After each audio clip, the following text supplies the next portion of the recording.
eVan G2 และ eVan EC2 มีความแตกต่างกันอย่างไร คลิปนี้ผมจะมาเล่าให้ทุกคนได้ฟังกันครับ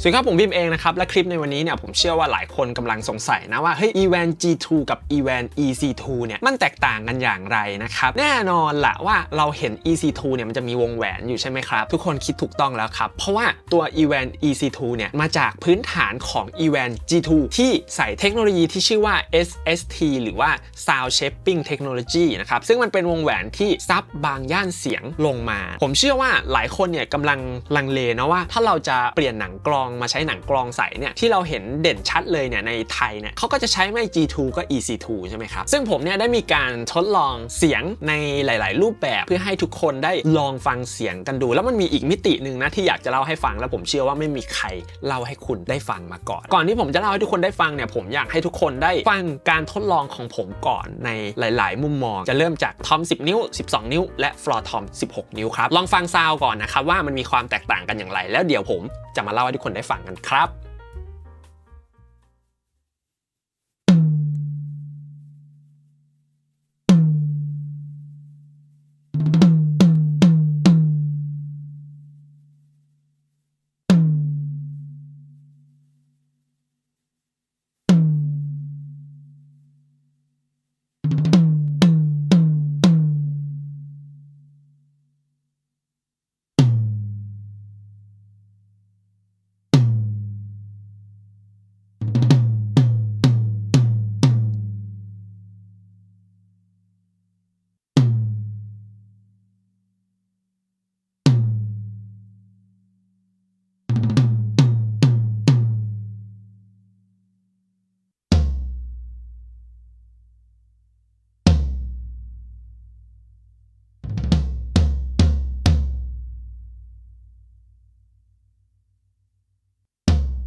โอเคและนี่ก็จะเป็นเสียงของ Evan G2 กับ Evan EC2 นะครับหลายคนก็จะเห็นความแตกต่างในรายละเอียดเล็กๆน้อยๆครับซึ่งผมอยากให้ทุกคนได้ใส่หูฟังในการฟังนะเพราะว่ามันจะได้ยินความแตกต่างที่ชัดเจนมากยิ่งขึ้นครับโดยภาพรวมเนี่ยเอาจริงๆเนี่ยสำหรับผมมันมีความคล้ายคลึงกันแต่จะมีย่านเสียงบางย่านในรายละเอียดถ้ามาเจาะกันจริงๆเนี่ยมันจะมีความแตกต่างกันอยู่พอสมควรเลยโดยโทนของเจ้า Evan G2 คาแรคเตอร์ของเขาเนี่ยจะมีย่าน mid low นะครับที่ค่อนข้างแบบหนักแน่นมาแบบล้นๆเลยแล้วก็ mid high ที่ค่อนข้างจะมีความโปร่งของเสียงในระดับหนึ่งเลยทีเดียวส่วน EC2 เนี่ยพอเขาใส่ตัววงแหวน SST แล้วเนี่ยความรู้สึกของผมนะผมรู้สึกว่ามันมีย่านแหลมที่ค่อนข้างจะคมชัดพวกเสียงไม้กลองที่กระทบลงไปบนตัวหนักมันจะมีความแบบโดดเด่นแล้วก็มีความโฟกัสของเสียงที่รู้สึกได้ว่ามันตีแล้วมันอุ้มมากขึ้นนะครับซาวด์โดยรวมเนี่ยถ้าเทียบกับตัว G2 ผมรู้สึกว่า EC2 จะมีความแห้งๆ mid high จะเยอะไม่เท่าตัว G2 นะครับผมก็เลยเชื่อว่าตัว EC2 เนี่ยพอใส่วงแหวนไปแล้วเนี่ยเขาจะไปเน้นซับในเรื่องของย่าน mid high ลงในระดับหนึ่งนะครับแต่ว่ามันจะลดแบบที่ผมคิดจริงไหมก็เดี๋ยวลองมาดูกราฟกันครับโอเคพอเราได้ดูกราฟแล้วเนี่ยนะครับผมตัว10นิ้วเนี่ยเอาจริงๆผมแยกแทบไม่ออกเลยนะครับคือกราฟภาพรวมเนี่ยมันมีความแตกต่างกันค่อนข้าง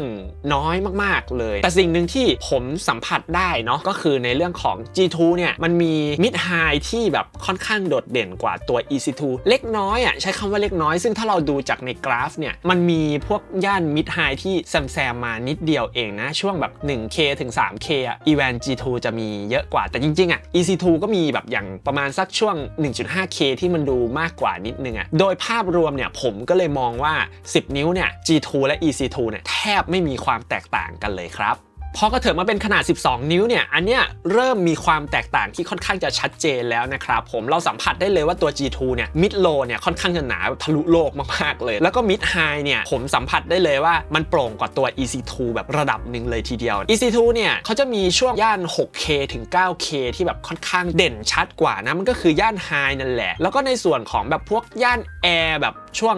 18K 19K อะไรอย่างเงี้ยถ้าเราดูกราฟเนี่ยมันโดดเด่นขึ้นมาแบบชัดเจนเลยนะครับก็เลยไม่แปลกใจนะครับว่าทำไม Evan EC2 ในหมวดหมู่ของหนังขนาด12นิ้วเนี่ยมันมีความแบบคมแล้วมันจะมีความแบบตีแล้วมันจะรู้สึกกริบแบบสัมผัสได้นะครับแต่ว่าพอเป็น16นิ้วแล้วเนี่ยอันนี้เกินคาดครับตัว EC2 เนี่ยเขามาเป็นก้อนๆเลยครับส่วน G2 เขาจะมาแบบโปร่งๆย่านโลย่านมิดเนี่ยพอๆกันเลยครับย่านมิดไฮเนี่ยผมว่าทั้ง2เนี่ยมีความคล้ายคลึงกันมากเลยครับก็คือใกล้ๆกันนั่นแหละอาจจะมีช่วงย่าน 1.2K นะครับที่แบบมันหายลงไปจากกราฟเล็กน้อยนะครับแต่พอมาดูย่านไฮเนี่ยอันเนี้ยค่อนข้างเกินคาดช่วง 5K ถึง 8K EC2 มีย่านเนี้ยที่ค่อนข้างจะชัดเจนกว่าตัว G2 แบบพอตัวมากๆเลยพีคที่สุดนะครับตัว G2 เนี่ยย่าน Air เนี่ยดันมีมากกว่าตัว EC2 อันนี้เป็นผลที่แบบว่าน่าทึ่งอย่างหนึ่งนะครับคือด้วยความที่10นิ้ว12นิ้วอ่ะมันเห็นคาแรคเตอร์ที่ชัดเจนมาตลอดนะพอเป็น16นิ้วแล้วเนี่ยกราฟมันกลับกันเฉยเลยครับซึ่งผมได้มีการทดลองหลายๆรอบแล้วนะครับก็พบว่ามันได้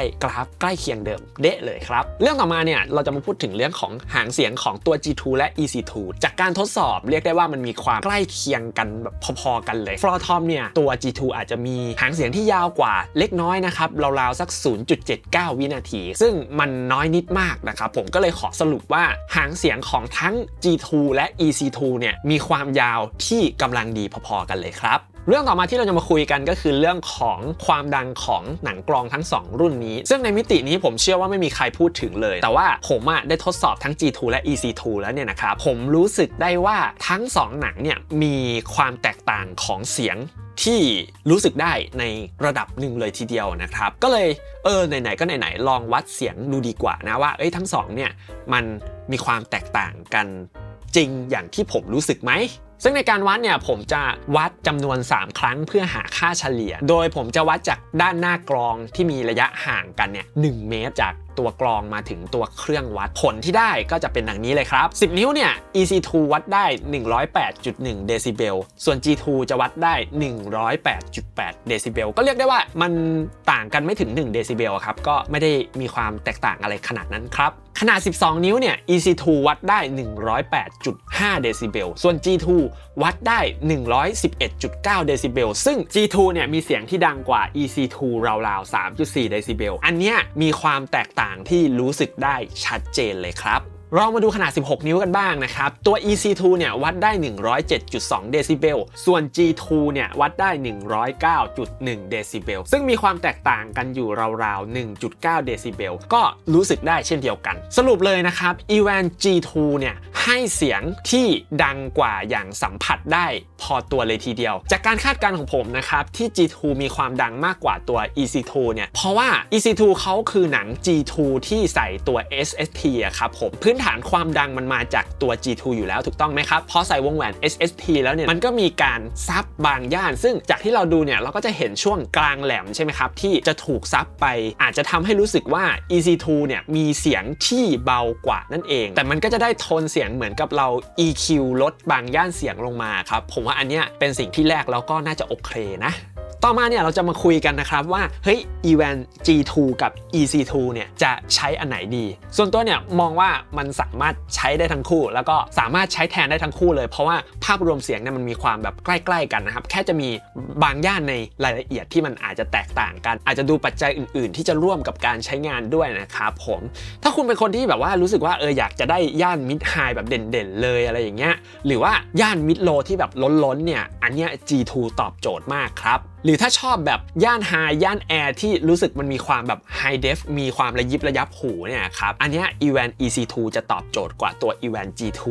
พอตัวเลยยิ่งถ้าชอบซาวด์กลองที่แบบรู้สึกว่ามีการปรุงแต่ง EQ มาเล็กๆน้อยๆบนตัวหนังให้แบบมีความโฟกัสมากขึ้นเนี่ยแน่นอนว่า Evan EC2 ทำได้ดีมากๆเลยครับแต่ถ้ากลองชุดของคุณโดยพื้นฐานแล้วเนี่ยเสียงอาจจะตีออกค่อนข้างยากหรือว่าจำเป็นจะต้องแบบเค้นเพื่อให้เสียงมันมีกำลังเนี่ยนะครับหรือแบบตัวบอดี้กลองของคุณแบบโดยพื้นฐานแล้วเนื้อไม้มันอาจจะแบบเนื้อเสียงอาจจะออกไม่ได้เยอะมากผมก็เลยมองว่า Evan G2 เนี่ยอาจจะตอบโจทย์และใช้งานได้เวิร์กกว่าตัว Evan EC2